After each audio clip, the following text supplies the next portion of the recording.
করছো?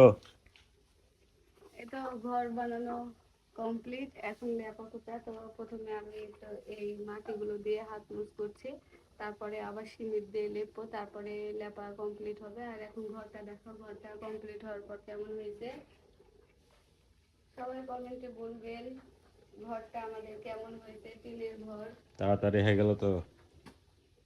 দুজন মিলে করেছো যে, তুমি আর তোমার আব্বা মিলে করলা ঘর। আসলে ওই একা হলে পারতো না, দুজন মিলে করেছে বলে পেরেছে।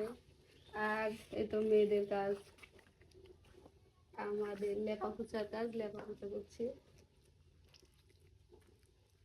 কেমন লেপা হয়েছে? আসলে আজকে কমপ্লিট লেপা না, এরপরেও আবার সিমেন্ট দিয়ে লেপতে হবে।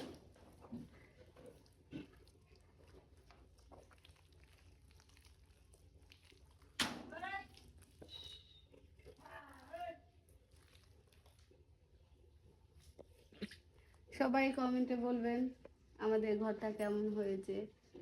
তো মিস্ত্রি ছাড়াই ঘর তৈরি করা হয়েছে, দুজন মিলে। ওই আমার জামাই আর জামাইয়ের বাবা মানে আমার শ্বশুর, দুজন মিলে এই বেড়াটা দিয়েছে, আর আমি লেপাপোছা করলাম। তো আমাদের ঘরটা কেমন হয়েছে অবশ্যই কমেন্টে বলবেন। আজ এই পর্যন্তই, টাটা বন্ধুরা।